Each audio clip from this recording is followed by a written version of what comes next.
अच्छा यूनुस भाई, ये बताएं कि मीट सप्लाई में, मीट प्रोसेसिंग में, मीट स्लॉटरिंग में, इन सारों में आपकी इतनी ज़्यादा स्पेशलाइजेशन है कि आप पाकिस्तान के चंद मोतबर तरीन नामों में हैं। इस हवाले से आपने अब बाकायदा अपना जो इल्म और फ़न है ये दूसरों तक मुंतकिल करने की ठानी है। एक इंस्टीट्यूट बनाया हुआ है, लोग आपको दावतें देते हैं कि जी आएँ हमें सिखाएं।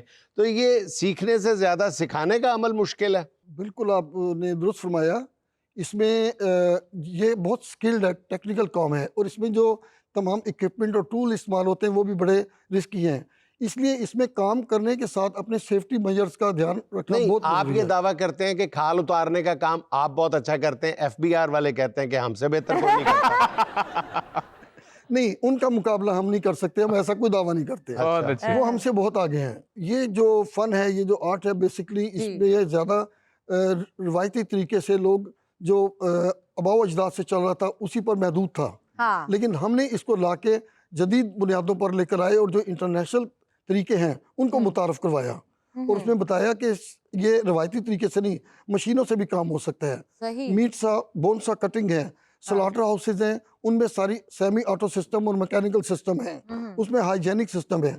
पहले गोश्त के काम में हाइजीन को कोई नहीं समझता था। अच्छा यूनुस भाई, ये बताइएगा कि पाकिस्तान में या तो बड़े बड़े स्लॉटर हाउसेस मौजूद हैं या वही फिर कसाई की जो मुड्डी और बुगदा है, इसके दरमियान कोई चीज़ नहीं है। जबकि दुनिया में आप देखते हैं कि दरमियाने लेवल के भी स्लॉटर मशीनें मौजूद हैं, स्लॉटर हाउसेज स्लॉटर मशीनें मौजूद हैं। स्लॉटर से मुराद है कि उसके गोश्त बनाने की मशीनें मौजूद हैं। हमारे यहाँ कहीं ऐसा नज़र नहीं आता। हम एक मामले में बहुत पीछे हैं कि हम गोश्त को एज इट इज़ लेके और एज इट इज़ दे बेच रहे हैं। हाँ। हमारी ज़रूरत है वैल्यू एडिशन में जाने की। सही। पूरी दुनिया में मीट को एज अ वैल्यू एडिशन लेके वैल्यू एडिट करके बेचा जा रहा है। ठीक है। उसके लिए उन्हें लेटेस्ट टेक्नोलॉजी, लेटेस्ट अच्छा, ये मशीन। जो हमारी अप्रोच है कि जी हाथदा कीमा वो ज़्यादा मज़ेदार होता है मशीन के कीमे की निस्बत, ये इसमें कोई ये मिथ है, रियलिटी है? नहीं, कीमा हाथ का हो या मशीन का, उसका जायका बेस करता है पकाने वाले पर। अच्छा। दो चीजें हैं, एक पकाने वाले का अंदाज और एक उसकी रेसिपी। इन दो चीजों पर बेस करता है। अच्छा यूनुस भाई, महंगाई इतनी ज्यादा हो गई है कि एक आम बंदा या तो कसाब की दुकान के सामने से गुजरते हुए गोश्त देखता है या हमसाये के घर में पकते हुए की खुशबू सूंघता है।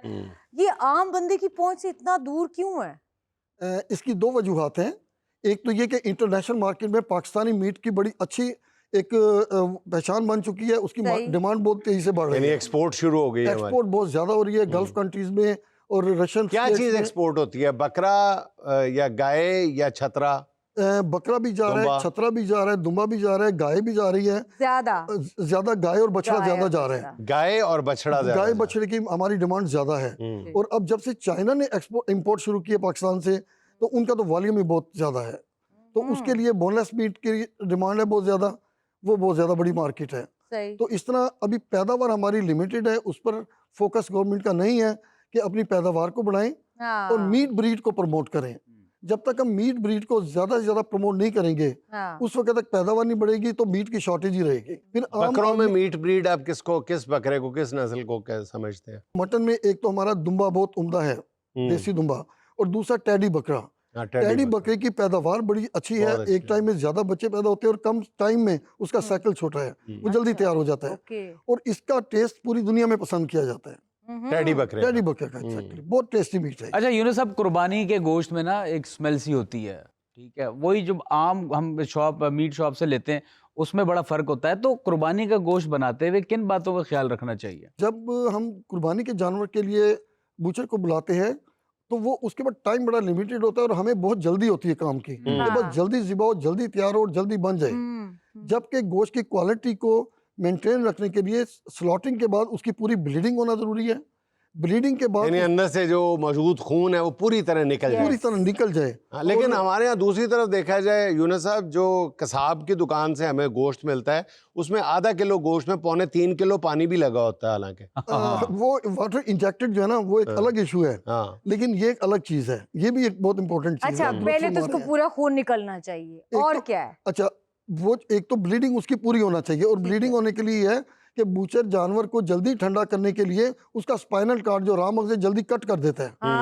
वो कट होने से वो ज्यादा थरथराता नहीं है, तड़पता नहीं है, तो ब्लड अंदर स्टक हो जाता है, वेन में रह जाता है। ओके। उसका जो ब्लड का जो सिम्टम्स हैं वो गोश्त में रह जाने की वजह से उसके फ्लेवर में फ़र्क आता है। दूसरा ये कि वो डी स्किन करके उसकी बॉडी हीट रिलीज होने से पहले ही उसको कट करके ढेर लगा देता है। हाँ। उससे उसके ब्लड के और फैट की जो स्मेल है वो गोश्त में जज़ब हो जाती है और उसके बाद वो ओफल की स्मेल भी बीच में आ जाती है। हमें चाहिए जब हम कुर्बानी पे जानवर ज़िबा करवाएं, एक तो सर पे खड़े होकर कि इसका हराम मगज नहीं कटना चाहिए, इसे पूरा तलपने दें और ठीक। ब्लड पूरा निकलने दें। ठीक। सही। दूसरा जब उसकी वो स्किन उतार के उसके ओफल निकाल दें हाँ। तो उससे कहें कि इसको पानी से वॉश करके 15 मिनट के लिए हैंग रहने दें और इतनी देर आप चाय पी लें, लेकिन इसको अभी कटिंग ना करें जब तक इसकी बॉडी हीट रिलीज ना हो जाए। वो कहेगा कि मुझे चाय का ये कप जो है ये 50,000 रुपए में पड़ेगा, उसने इतनी देर में पूरा मोहल्ला ज़िबा करके आना है वापस। लेकिन अगर हम ऐसा नहीं करेंगे तो ये प्रॉब्लम फेस करना पड़ेगी। हाँ, वो ये भी कह सकता है सर ये आप कर लें, फिर मुझे इजाजत दें। चलें जी, ये तो हो गई ज़िबा की बात। अब चलते हैं अगले मरहले की जानिब के कुर्बानी के गोश्त को सही से महफूज करने का कौन सा तरीका है? एक तो ये तरीका है कि पूरे का पूरा ही महफूज कर लिया जाए। बहुत अच्छे। ज्यादातर यही होता है। तीनों हिस्से अपने आप को शुमार कर लिया जाए, खुद को रिश्तेदार तस्वर कर लिया जाए और खुद कोई यतीम और मस्कीन तस्वर कर लिया जाए बिल्कुल। और तीनों हिस्से काबू करके अंदर। ये तो सीधी सीधी सर बात। यही चल रहा होता है बहरहाल। आप हमें ये बताएं कि गोश्त को महफूज करने का सही तरीका कौन सा है, क्योंकि लोग पूछते हैं अभी ये गोश्त ठीक है ना, तो इसका हमें थोड़ा डिटेल। अगर हमें गोश्त को स्टोरेज करना है, उसको महफूज करना है बाद के लिए इस्तेमाल के लिए, जी तो बहुत ज़रूरी ये है कि पहले तो हम गोश्त की जो वही बॉडी हीट है वो बाहर ही रिलीज होना चाहिए। सही है। होता ये है कि हम उसको पैकिंग में डालते हैं, अभी उसकी बॉडी निकली नहीं होती और वो पैक करके फ्रिज में रखते हैं। अच्छा। वो इंटरनल साइड पे हीट रहती है, एक्सटर्नल साइड से कूल हो जाता है हाँ। और वो अंदर उसकी स्मेल गोश्त को पैदा हो कितनी जाती देर है। तक बाहर रखना जरूरी है? कम से कम उसे आधे घंटे तक आपको वेंटिलेटेड यानी हवादार जगह पे रखना हवा, है, खुली हवा, खुली हवा में, अच्छा अच्छा। ताकि उसका जो मॉइस्चर है थोड़ा वो कम हो जाए। असल में हमें बेतबारी बहुत ज्यादा होती है कि जल्द से जल्द शॉपरों में गोश्त ठूंस लो, भज ना जाए, बोटियां ही ना वो फिर भागती नहीं है, लेकिन वो फिर खाने के काबिल भी नहीं रहता। हाँ। अच्छा जी, अब फ्रीजर में रखने के बाद कितना अर्सा आप इसको काबिल इस्तेमाल समझते हैं? महीना, जी, जी। 2 महीने कहेंगे। साल साल। जी फ्रिज में रखने के बाद जी वो अक्सर औकात देखते हैं जल्द खराब हो जाता है। हाँ। गोश्त को महफूज करने के लिए इंतहाई पेरिशेबल आइटम है फूड। इसके लिए इसको जो कंट्रोल टेम्परेचर चाहिए वो मिनिमम -20 चाहिए। -20। अब ये -20 पे अगर फ्रीज हो गया है, हाँ। अब ये 1 साल तक भी रहेगा तो इसकी क्वालिटी में कोई फर्क नहीं आएगा। लेकिन अगर इसका फिर टेम्परेचर अगले वेरी साल कर का रहा बकरा ही आके उसको जगाएगा।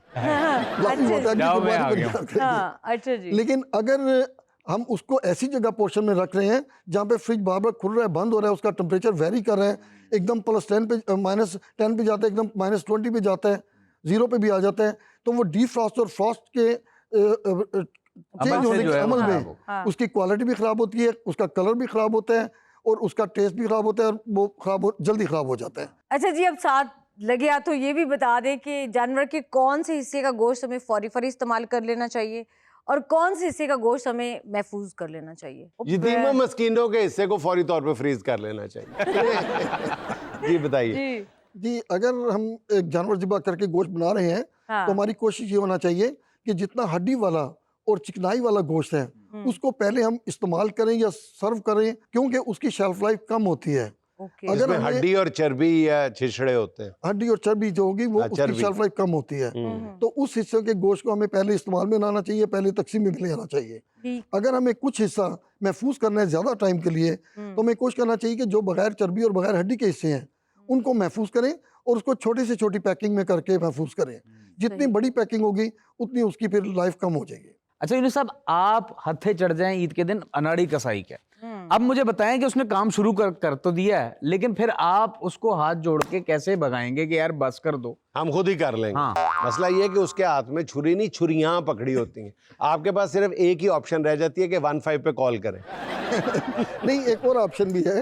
अगर आप उसे बड़े प्यार मोहब्बत से कहें कि भाई आपने माशाल्लाह जो काम किया बहुत अच्छा लगा हमें, अब आके ज़रा थोड़ा सा रिलैक्स हो और खाना खा लें, एक कप चाय पी लें, उसे उस साइड से जाके दूसरे रूम में बिठा के चाय पिलाएं और वो दरवाज़ा बंद कर लें, फिर उसे उधर दाखिला मत दें। अच्छा आइडिया है वैसे। अच्छा यूनुस भाई, ये जो अनाड़ी कसाई है ईद वाले दिन ये गोश्त के साथ सबसे बड़ी ज्यादती क्या करता है? मेरा जाती ख्याल तो ये है कि ये हड्डी का चूरा कर देता है। आपका क्या ख्याल है? आपकी राय दुरुस्त है किसी हद तक, लेकिन एक जाति उसकी इससे भी बड़ी होती है। क्या? वो ये कि चूंकि वो इतना एक्सपर्ट नहीं है, हाँ। तो वो जब जानवर को खाल उतारने के बाद ओफल निकालता है तो वो उससे मिस हैंडलिंग की वजह से लीक होता है और उसकी गलाजत जो है उसको गोश्त को लग जाती है। ये सबसे बड़ा नुकसान और सबसे बड़ी गलती है उसकी, जो आखिर सही। तक नहीं संभाली जा सकती। इसका एहतियात बहुत करना चाहिए। सबसे बड़ी ज्यादती वो ये करता है कि मालिक का 2 लाख का बकरा जाया कर देता है। अच्छा जी, सुहाना का सवाल, 4 ऑप्शंस, एक सिलेक्ट करेंगे आप। सवाल ये है कि अगर आपको कसाबों का चेयरमैन बना दिया जाए तो पहला हुक्म क्या जारी करेंगे? ऑप्शन नंबर 1, ग्राहक को ज्यादा हड्डियां देने वाला 3 महीने दाल खाएगा। ऑप्शन नंबर 2, गोश्त में पानी भरने वाला 6 महीने नहा नहीं सकेगा। ऑप्शन नंबर 3, हर दुकान पर लिखा होगा गोश्त किस्तों पर भी दस्तयाब है। एंड ऑप्शन नंबर 4, ग्राहक को बेवकूफ बनाने वाला मुर्गा बनकर आजान देगा। मेरा ख्याल है कि बेहतर ऑप्शन ये है कि मैं लोगों को किस्तों पर गोश्त मुहैया करूंगा ताकि हर शख्स तक पहुंच सके। Very nice. इसका मतलब है कि आपके इरादे हैं कि गोश्त जो है वो अभी आसमान पे और जाएगा। दे दिया आपने। आपने जब काम शुरू किया था कितनी खालें खराब की थी शुरू में? वो अंदर खाना खाते हुए कहे कि गोश्त चंगा नहीं है, कहता लगता मेरे हाथ ही बने हैं।